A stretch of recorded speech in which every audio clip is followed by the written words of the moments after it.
Hi guys! I just wanted to talk to you today about a book I read recently called The Miracles of the Namiya General Store by Keigo Higashino. This is a Japanese novel that was recently translated into English. It follows 3 juvenile delinquents who break into a general store and find themselves in sort of a mysterious, magical situation.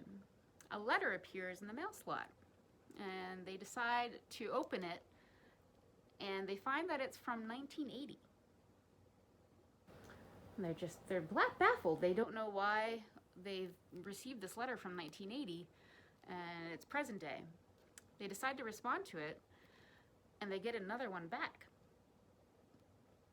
The store was owned by a gentleman who would write advice letters to people who would contact him. And the story basically follows both the 3 juvenile delinquents, the store owner, and a cast of other characters who basically come into contact with the store. It bounces back and forth in time, and it really connects these people in very interesting, unusual ways. There's some unexpected twists and turns in it, and it does an excellent job of conveying some of Japan's cultural differences in a very understandable and enjoyable way. So I just wanted to read a little bit from it, just to give you a little idea of what it's like. So basically, where I'm picking up, we're gonna meet Takayuki, who is the son of Yuji, and he's basically went to visit his father at the store, and he's taking him some delicious sweet buns that he loves, and we're picking up basically when he's at the store. Below the wall was a box with a slot cut in it. A sign read, "Advice for problems, ask me anything, anything at all, Namiya General Store." Hey, you need to enjoy life somehow. It started off as a game with the neighborhood kids, but I played along, and things took off. People really seem to get a kick out of it. Some of them come from pretty far just to read these things. You really don't know what'll be a hit these days, but lately, the kids have been coming by with actual problems for a change, and I am racking my brain to solve them. It's hard work. Yuji laughed, a wary laugh that was full of life. Yuriko wasn't kidding. The father was a different man compared with when he was mourning the loss of his wife. This advice business buoyed Yuji's spirits, but as time went by, the questions grew more serious and somber. This made him uneasy about leaving the advice box in plain sight, and so he switched over to the current system of the mail slot in the shutter and the milk crate out back.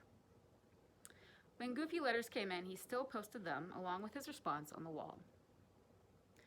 Yuji, sitting on his heels at the table, crossed his arms.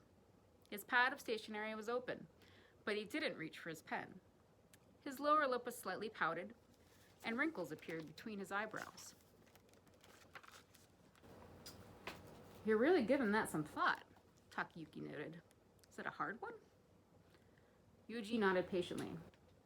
"It's a letter from a woman, the hardest kind. In other words, romance." Yuji's marriage had been arranged. Evidently, the pair knew nothing of each other until the day they married. Asking someone from that generation for advice and love is misguided at best, Takayuki thought.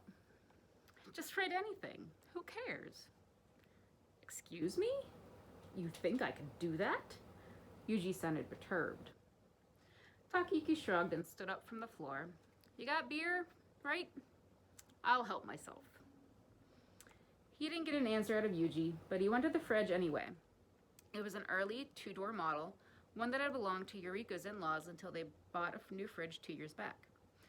Prior to that, he had been using a 1-door fridge he had bought in 1960, when Takayuki was in college.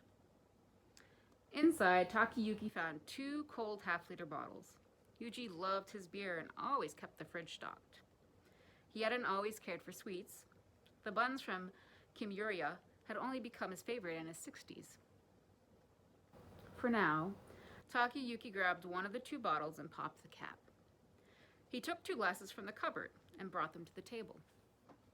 "You drinking too, right?" "No, not now."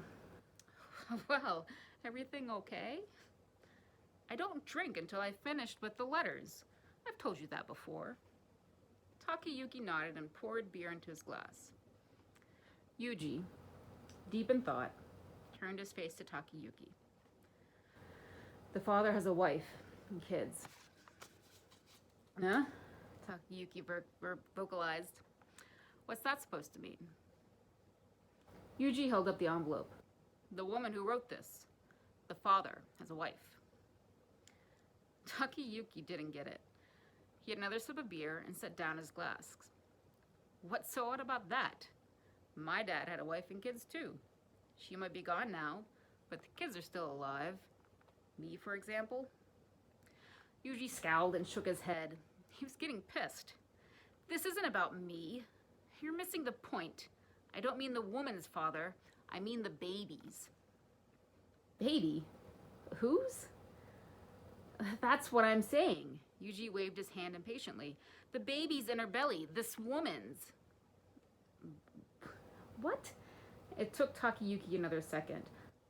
"Ah, okay. So the woman's pregnant, and the man who got her pregnant has a wife and kids?" "Precisely. That's what I've been trying to tell you." "Well, you could have made it clearer.